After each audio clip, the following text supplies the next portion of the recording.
N20 live और N20 live की team पंचायती राज चुनाव का हर एक अपडेट आप तक पहुंचा रही है।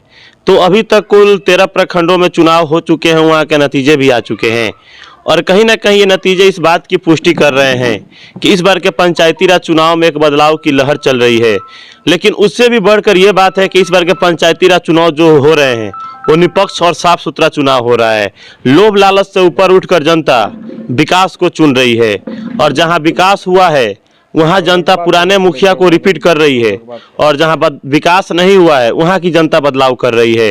तो कहीं ना कहीं विकास ही सबसे इसमें सर्वोपरि रहा है और जो भी 15 से 20% जहां बदलाव नहीं हुए हैं उस पंचायत में विकास हुआ है और यही कारण है कि वहां की जनता पुनः उस मुखिया को दोबारा मौका दी है। और जहां बदलाव हुए हैं वहां पे विकास नहीं हुआ है, इसलिए वहां की जनता वहां बदलाव की है।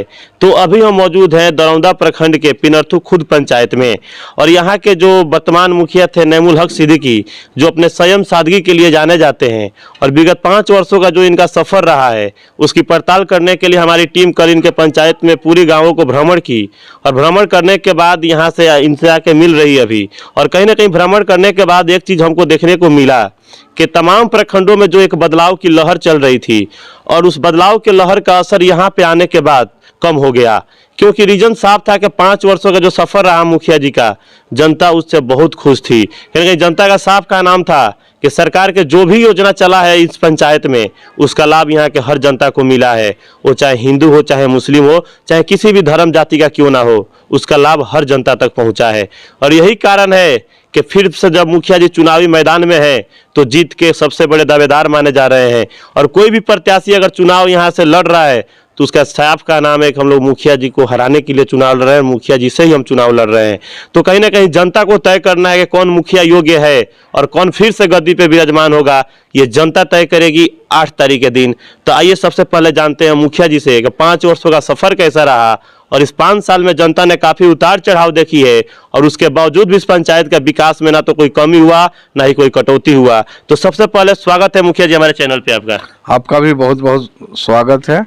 तो क्या लग रहा है कि मुखिया जी, जैसा कि हम आपके पंचायत में कल भ्रमण किए हैं और जो एक बदलाव की लहर चल रही थी तमाम प्रखंडों में, उसका असर थोड़ा यहाँ पे कम दिखाई दे रहा था, क्या लग रहा है सीट सुरक्षित रहेगा? सबसे पहले हम आपको ये बता दें कि अभी आप बता रहे थे कि गद्दी पर विराजमान होंगे, तो दिक्कत तो उनको है जिनको गद्दी पर बैठना है। हम तो गद्दी पर बैठते नहीं, हम जमीन के नेता आदमी हैं, सेवक हैं, जमीन पर रहते हैं, जमीन पर बैठते हैं और जमीनी काम करते हैं। ये उनको तकलीफ पहुंचेगा जो गद्दी के बात करते हैं, कुर्सी के बात करते हैं कि गद्दी पर बैठना है, कुर्सी पर बैठना है, उनके लिए तकलीफदेह बात है। लेकिन हम तो ज़मीन के आदमी हैं, ज़मीन पर बैठते हैं, इसलिए इस तरह की कोई हमारे साथ कोई परेशानी नहीं है। अगर जनता हमको जिताती है तो अपना फ़ायदा के लिए और हराएगी तो वो समझेगी। तो एक चीज़ है कि मुखिया जी आप भी देखे होंगे जहाँ भी चुनाव हुए और जो नतीजे आए हैं, कहीं कहीं नतीजे ही पुष्टि कर रहे हैं कि इस बार का जो पंचायती राज चुनाव है कहीं ना कहीं विकास के मुद्दा पर ही लड़ा जा रहा है और जहाँ विकास हुआ है वहाँ की जनता उस दोबारा मुखिया को मौका दी है और जहाँ विकास नहीं है वहाँ बिना संकोच के बदलाव कर चुकी है। तो क्या लग रहा है कि इस पंचायत की भी जनता विकास का जो कार्य हुआ है 5 साल में उसको ध्यान में रखते हुए 8 तारीख को वोट करेगी? बिल्कुल उसको ध्यान में रखते हुए वोट करेगी। और एक चीज और देखा गया कि वास्तविक जो मुद्दे होते हैं पंचायत के उसको ध्यान में रखकर ही जनता वोट कर रही है। तो क्या आपके भी पंचायत की जनता जो वास्तविक मुद्दे हैं जिसमें पेपर ब्लॉक हो गया, पीसीसी हो गया, नल जल हो गया, इंदिरा आवास, वृद्धा पेंशन, इन तमाम चीजों को ध्यान में रखकर वोट करेगी 8 तारीख को? देखिए, सबसे पहले मैं आपको एक बात बता दूं कि जो इस साल हम लोगों को 5 साल का जो कार्यकाल होता है मुखिया का, उसमें 2 साल का समय जो है वो सिर्फ मुखिया और वार्ड के बीच कुछ विवाद था। जैसे सरकार का कहना था कि आप वार्ड को चेक काट दीजिए और उस पर चेक काटे हुए पैसे का हिसाब मुखिया जी देंगे। हम लोग इस बात के लिए हाई कोर्ट भी गए और भी बहुत सारे जगह जा कर के हम लोगों ने कहा कि चेक काटने वाली बात तो ठीक है, हम लोग वार्ड को चेक काट देंगे, लेकिन जब चेक हम वार्ड को काट रहे तो हिसाब वार्ड से लेना चाहिए। लेकिन सरकार का कहना था कि हम हिसाब मुखिया से लेंगे। तो इस तरह से 2 साल तक ये काम बाधित रहा, ना हम लोग चेक काटे ना कोई काम हुआ। 2 साल के बाद ये सरकार को समझ में आ गया कि जो काम हम वार्ड से करवाना चाह रहे हैं, सच्चाई यही है कि कोई वार्ड उस काम को नहीं कर पाएगा, क्योंकि बहुत सारे रुकावटें आती है। कोई कहता है कि मेरा जमीन है, इधर से पाइप नहीं जाने देंगे, कोई कहता है कि नहीं इधर से हम खोदने नहीं देंगे। तो वार्ड में उतना पावर नहीं होता है, वार्ड उतना सख्त नहीं होता है या प्रभावशाली ऐसा नहीं होता है कि उनको समझा करके या डरवा करके, चाहे जिस तरह से भी पाइप को ले जाए। सरकार ने कहा कि नहीं, ये काम मुखिया लोग ही करेंगे, लिहाजा हम लोगों ने इस काम को किया।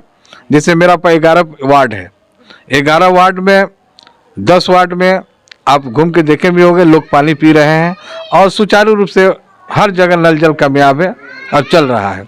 सिर्फ एक वार्ड है 6 नंबर, जो हमारे हारे हुए मुखिया श्री सतदेव सिंह के कुछ आपसी आदमी थे, उनके कहने में उन्होंने कहा कि नहीं हम खुद काम कराएंगे।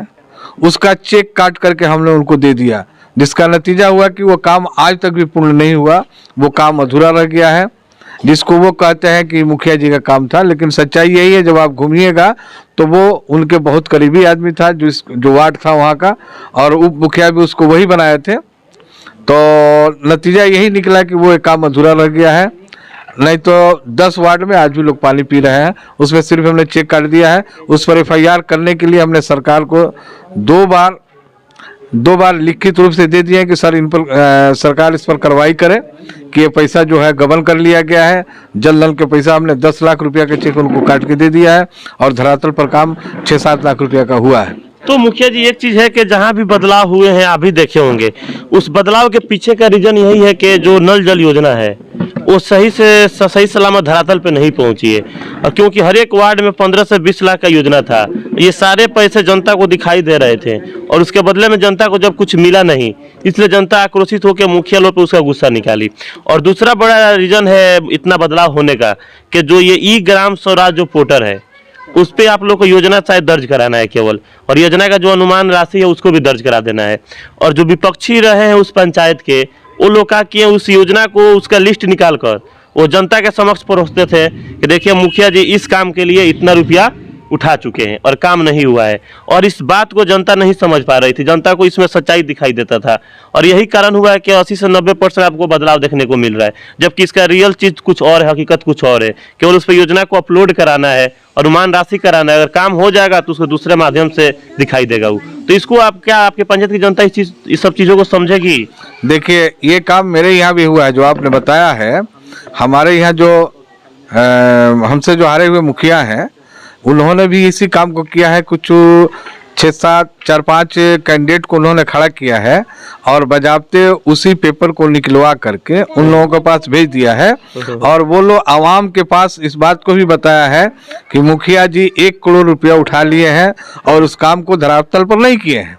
जब ये बात मेरे पास आया तो हमने भी इसका खंडन किया और ये खंडन किया कि अगर जो सही में अपने आप को पढ़ा लिखा समझता है या अपने को शिक्षित समझता है, उससे ये बात शोभा नहीं देता है। सही बात है। मुखिया जी को अगर कोई हम पर ब्लेम ही लगाना था तो ऐसा लगाते जो सेट कर जाता, लेकिन ये मामला सेट नहीं हुआ और ये पूरे तरह से मेरे यहाँ ये इनका प्रोग्राम पूरे तरह से विफल हो गया है। यानी इसका असर आपके पंचायत पे नहीं पड़ेगा? बिल्कुल नहीं है। हमारे यहाँ एक पृथ्वीनाथ सिंह हैं जो मंदिर के पहले पुजारी थे, अभी इस बार चुनाव लड़ रहे हैं। सुने कि उनके पास भी है एक कोई अनंत सिंह है, उनके पास भी है। वो लोग चारों तरफ घुमा घुमा के कर रहे थे। दूसरे दिन सारे जनता ने तो खुद ही जवाब दे दिया उनको। फिर हमारे पास ये बात आया तो हमने उसको खंडन किया और कहा कि इसमें सोचने वाली बात क्या है। जहाँ करोड़ों रुपया की बात है, वो तो एक दिन के अंदर जाइए, आप फटाफट FIR कीजिए, वीडियो क्या है इसका शिकायत कीजिए। सही बात है। देखिए, हमको लगता है कि वो डंडा लेके भागाएगा वहां से कि जल्दी भाग जाओ यहाँ। जब तुमको ये भी मालूम नहीं है तो तुम मुखिया के उम्मीदवार कैसे बन गए हो? तुम मुखिया के चुनाव कैसे लड़ोगे कि ये राशि कैसा है, किस तरह से 1 करोड़ का गबन हो सकता है? और मेरा पंचायत को तो मामला ये है कि हम अपने पंचायत में 4 करोड़ रुपये का काम कराया है। 4 करोड़ का, जो दरौदा प्रखंड में एक जगह रखता है कि जितना इसमें हमारा काम हुआ है। हमारे एक हारे हुए मुखिया बार बार ये कहते हैं कि हमारे रीजन में ये पंचायत जो है 2 नंबर पर था, जबकि सच्चाई ये है कि उनके 10 साल का उनको मौका मिला है। असल बात है कि मुखिया तो बने नहीं थे, वो मेरे ही वोट को गलत तरीके से गिनती करवा करके 2 बार मुखिया बन गए। नहीं तो यहाँ का पब्लिक कभी नहीं चाहती है कि मुखिया बने, चूँकि उनके जो आचरण है उस आचरण से भली भांति यहाँ के लोग, यहाँ के जनता, यहाँ के पब्लिक जानती है। एक बार उन्होंने इंटरव्यू में हमको बोला था कि ये बहुत बड़ा माफिया है, हमको माफिया बताए थे। क्योंकि मेरे साथ एक हादसा हो गया था, उन्होंने कुछ अपने लोगों से मैं जा रहा था दुबई, तो कुछ अपने लोगों से मेरे बैग में कुछ गोली रखवा दिया था जो एयरपोर्ट पर पकड़ा गया था, जिसका नतीजा से हुआ कि हमको वहाँ बेउर जेल में 70 दिन रहना पड़ा था। जिसको इन्होंने कहा कि ये दाऊद इब्राहिम का आदमी है, तो इनका ताल्लुकात तालिबान से है।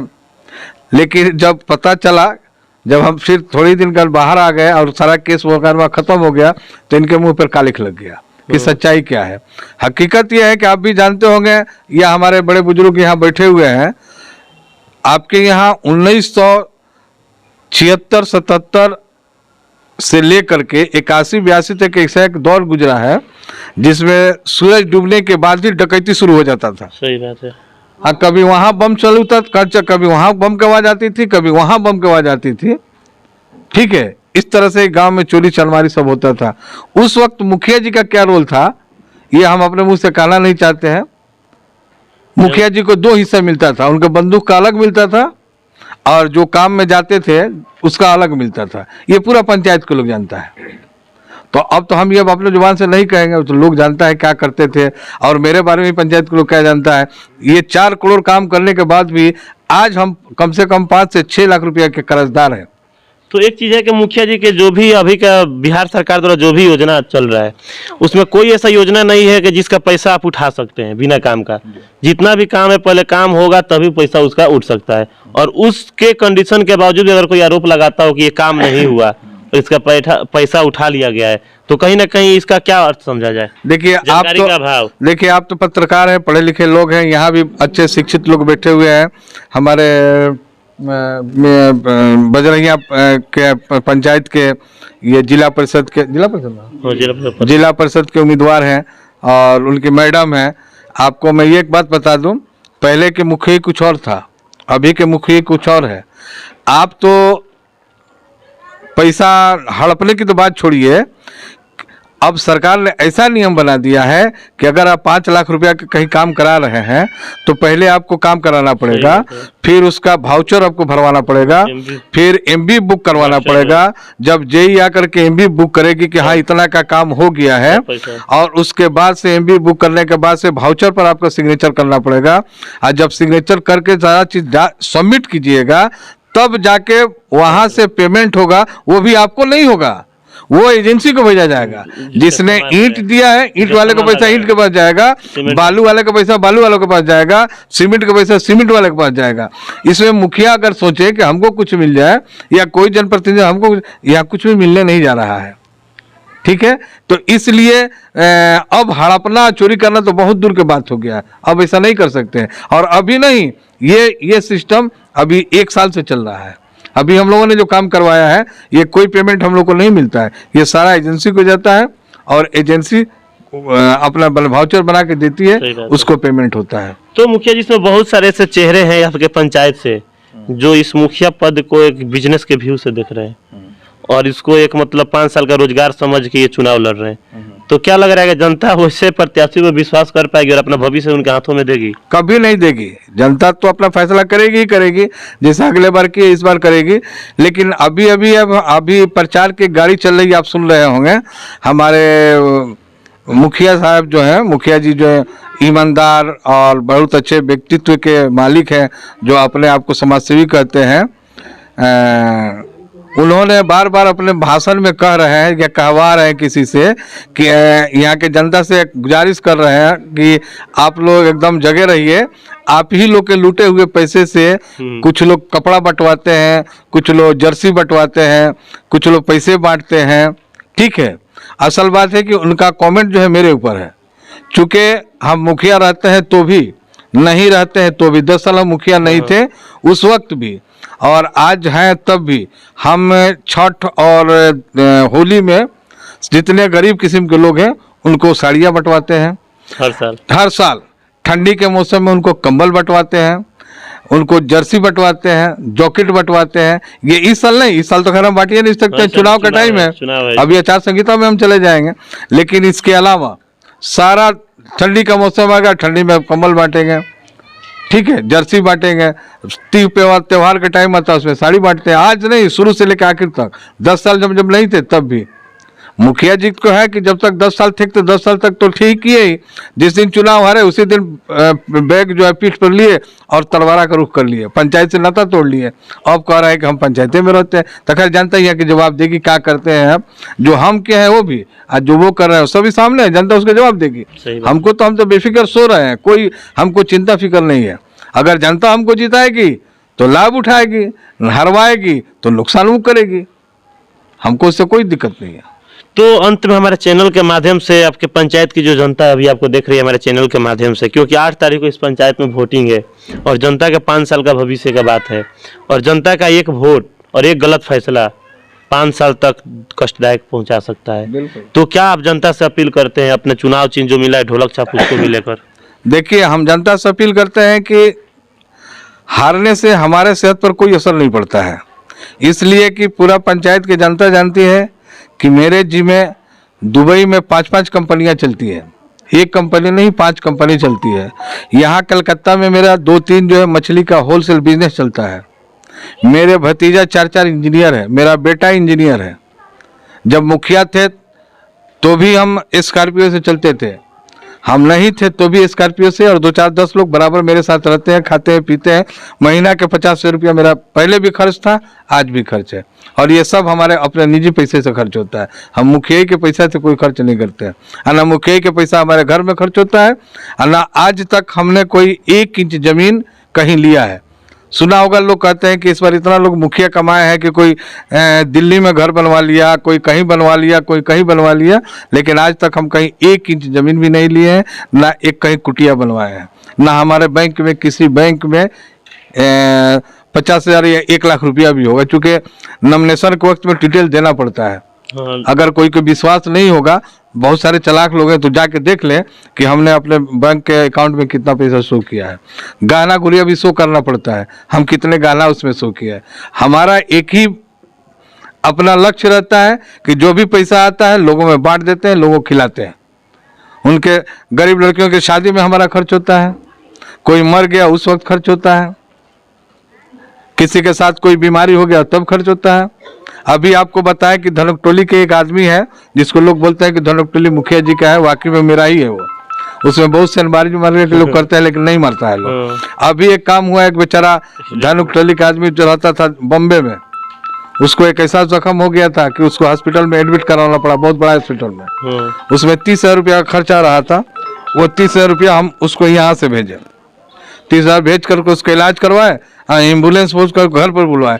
आज वो शख्स घर घर घूम के कह रहा है कि मुखिया जी नहीं होते तो हम मर गए होते। सही बात है। अब ऐसे लोगों को कोई कैसे बहका सकता है? अगर कोई बहकेगा तो अपना नुकसान करेगा। 500 रुपया कोई भागेगा थोड़ी। हाँ, तो 500 रुपया दे, चाहे खैर हमको तो लगता है कि वो भी नहीं मिलेगा, ज़्यादा से ज़्यादा 1 किलो मुर्गा मिलेगा और 2 ठो पाउच लोग भेजवा देंगे। चूँकि पाउच वउच हम लोग तो भेज नहीं सकते, चूँकि हमारे धारा में नहीं, वो तो मंगवा लेगा लोग। तो मीडिया उनका तो इतना तेज उनका पहुँच है कि कितना हो बंद होगा कहीं से मंगवा लेंगे। एकदम बांटते हैं, एकदम बांटते हैं, लेकिन वो पी लेता है सब, नशा टूटता है तो कहता है सबको नहीं, अरे मुखिया जी के अलावा किसी को दूसरे को वोट नहीं देंगे, और हम ही को वोट देता है सब। तो इसलिए बेफिक्र रहिए, और जनता से हम अपील करेंगे कि एकदम होशो हवास में रह करके 8 तारीख को सुबह जा करके लाइन लगा करके, ईवीएम में 2 नंबर पर है ढोलक छाप, और ढोलक छाप ऐसा है कि मशहूर है, किसी को पहचानने में दिक्कत नहीं हुआ। ढोलक तो बच चुका है, और ढोलक तभी बचता है जब कोई शुभ काम होता है। तो हमको सरकारें ढोलक दे दिए कि आप बजाते रहिए, तो लोग बजा रहे हैं और उस दिन भी बजाएंगे। तो इसलिए हमको इस बात से कहीं कोई दिक्कत नहीं है, और जनता से कहें कि आप सोच समझ कर अपना काम कीजिएगा, कहीं से किसी तरह के दिग्भ्रमित होने की जरूरत नहीं है। तो जैसा कि हमारे साथ मौजूद थे अभी पिनर्थू खुद पंचायत के जो वर्तमान मुखिया रह चुके हैं नेमुल हक सिद्दीकी, जो किसी परिचय के मोहताज नहीं है, और मुखिया ही इनका कोई ना तो राजनीति मुद्दा है, ना ही कोई इनका रोजगार है, ना ही कोई बिजनेस है। ये जनता के सेवा करने के व्यू से ये चुनाव लड़े थे, और जनता ने जब इनको अपना प्यार और आशीर्वाद दिया तो विगत 5 वर्षों से उसी जनता के बीच में इन्होंने रहकर सरकार के हर योजना का लाभ यहाँ के जनता तक पहुँचाने का इन्होंने काम किया है। और जब आज चुनावी मैदान में हैं और इनका एक कड़ा इम्तहान जब होने वाला है, तो उस कंडीशन में यहाँ की हर जनता इनके साथ कदम से कदम मिला के चल रही है। वो चाहे हिंदू हो चाहे मुस्लिम हो, कोई भी हो, सारे लोग अपना कदम से कदम मिला के मुखिया जी के साथ चल रहे हैं। तो मुखिया जी, एक चीज़ है कि जो भी प्रत्याशी यहाँ पे हैं वो सारे लोग अपने अपने जीत के दावे कर रहे हैं। तो आपके नज़र में कोई ऐसा लग रहा है कि जिसका मुकाबला आपसे होने वाला होगा 8 तारीख को? देखिए, हमारे पंचायत में बहुत जोरदार लड़ाई जो है वो सतदेव सिंह और बंटी सिंह के बीच होने जा रहा है 2 नंबर के लिए। अच्छा, दोनों हो गए, 2 आदमी के बीच में होने वाला नहीं, है। 2 आदमी के बीच में लड़ाई होने जा रही है 2 नंबर के लिए कि 2 नंबर पर कौन आ और जाए। 1 नंबर बुक है। 1 नंबर तो क्लियर है, हमारा चुनाव तो कहीं कोई सोचना ही नहीं, हमसे तो किसी की लड़ाई ही नहीं है। अब उसमें एक शंभू चौधरी है। शंभू, ऐसे तो चौधरी का मतलब लोग समझ जाते हैं जादव, लेकिन हकीकत में वो जादव नहीं है, जाति के पास ही है। लोग गलतफहमी में पड़ जा रहे हैं कि सही बात जादव है, चौधरी है, इसलिए उनके पास वोट खुद हम लोग भी गलत कंफ्यूजन में पड़ गए थे। हाँ, तो वो जात के पास ही है। तो अभी चुनाव मैदान में है, बहुत बेचारा खर्च कर रहा है, जरूरत से ज्यादा दारू बांट रहा है। इतना दारू बांट रहा है, इतना दारू बांट रहा है कि लगता है कि चुनाव आना है तो कहीं कोई लग रहा है मुखिया जी अपने पंचायत में छापा मरवाइएगा आज आप। हाँ? छापा नहीं मरवाएंगे। छापा मरवाएंगे तो पॉपुलर हो जाएगा, इसलिए हमको छापा नहीं मरवाना है। तो लड़ाई इन्हीं दोनों तीनों के बीच में है। 2 नंबर के लिए लोग खूब जमकर लड़ रहे हैं कि 2-3 नंबर मिल जाए। जनता तो मेरा सर्टिफिकेट दे चुकी है, सिर्फ 8 तारीख को फॉर्मेलिटी अदा करना है और उस दिन आपकी दुआ रहा, पब्लिक के साथ रहा, तो उस दिन हमारी फॉर्मेलिटी अदा हो जाएगी और सर्टिफिकेट तो रखा हुआ, सर्टिफिकेट मिल जाएगा। तो जैसा कि ये मुखिया जी हैं, इनका साफ का नाम है कि जो 1 नंबर जो सीट है वो रिजर्व हो चुका है पहले ही, और जो भी प्रत्याशी यहाँ से चुनाव लड़ रहे हैं अपना दमखम दिखा रहे हैं और वोट खरीद रहे हैं पैसा से या दारू से या मुर्गा से, वो 2 नंबर सीट के लिए वोट अपना खरीद बिक्री कर रहे हैं। लेकिन 1 नंबर जो सीट है यहाँ की जनता पहले ही तय कर चुकी है कि पिनर्थू खुर्द पंचायत की जनता अपना 5 साल का भविष्य किनके हाथों में देगी, क्योंकि 5 वर्षों का जो सफर रहा है कहीं ना कहीं ये पुष्टि कर रहा है कि इस पंचायत की हर जनता अपने आप को सुरक्षित महसूस की है यहाँ पे और सरकार के हर योजना का लाभ उठाई है। और यही कारण है कि इस बार फिर से जीत के दावेदार माने जा रहे हैं नेमुल हक सिद्दीकी। और आने वाले जो नतीजे होंगे कहीं ना कहीं ये पुष्टि करेंगे कि जो व्यक्ति एक समाज सेवा के व्यू से चुनाव में आया था, वहाँ की जनता उसको कितना प्यार मान सम्मान दे रही है 5 साल के बाद। और 5 साल में जिन्होंने अपने आप को प्रूफ किया है कि समय के हर कसौटी पे चलते हुए, हर इम्तहान को पास करते हुए जनता के समक्ष अपने कहीं वो चुनावी मैदान में